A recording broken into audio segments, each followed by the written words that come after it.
केलेले आहेत. कसं पाहता कालच्या बैठकीनंतर या बैठकीमध्ये आदेश दिले? मला इतका राग येतो या सगळ्याचा, या शासनाचा, या व्यवस्था. राजीनामा अजून हवाय, अजून राजीनामा हवाय. इतकं सगळं बघून सुद्धा राजीनामा हवाय. एक मंत्री अशा मंत्र्याला बडतर्फ का नाही करत? अजित पवार यांना राजीनामाच द्यायला भाग पाडतात, यांना बडतर्फ करा असा मंत्री न, हे आदेश द्यायला 2 मिनिटं नाही लागली पाहिजे. पण हे एवढे चर्चा, लोकांचे मेसेजेस आलेत, सगळे लोक रडतायत, माध्यमांचे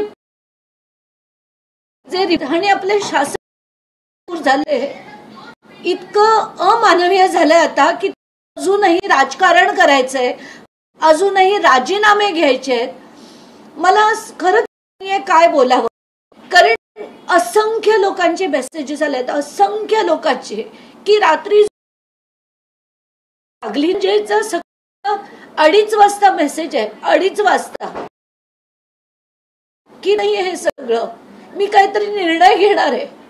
तर मी त्याच्याशी सकाळी 7 वाजता बोलले की धनंजय असं करू नको, शांत राहा तू, त्याने इतकं तू संयमाने लढला, आता तरी शांत राहा, आणि तुझ्यावर सगळ्या घराची जबाबदारी आहे, मुलं सगळं कुटुंब अवलंबून आहे.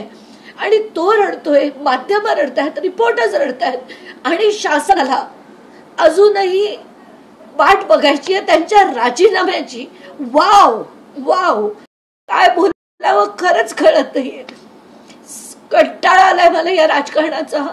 राग येतोय, वीट येतोय, चीड येतेय, सगळं होतंय. आणि मला असं वाटतंय की आता प्रेम, भावना, संवेदना सगळ्या संपल्या त्या राजकारणाच्या.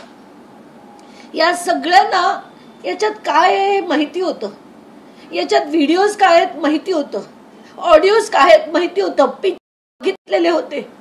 तरी एवढे दिवस त्या थर्ड क्लास कराडला, VIP ट्रीटमेंटच्या थर्ड क्लास कराडला, त्याला अजूनही स्पेशल चहा, जेवण, त्याला हातकड्या नाही, का नाही मला खरंच कळत नाही. राजीनामा विजीनामा जाऊ दे, खड्यात मला नाही पडली आहे कशाची. मला असं वाटतंय या माणसाला बडतर्फ करा. 10 वर्ष संघटित गुन्हेगारी यांच्या माणसाने केली. आणि खरं तर आता थोड्या वेळात प्रेस कॉन्फरन्स घेणार होती आणि एक पुरावा दाखवणार होते, पण त्याच्या आधीच आता माध्यमांचे सगळ्यांचे मेसेजेस आले की नाही, मुख्यमंत्री त्यांचा राजीनामा घेण्याचे आदेश दिलेत.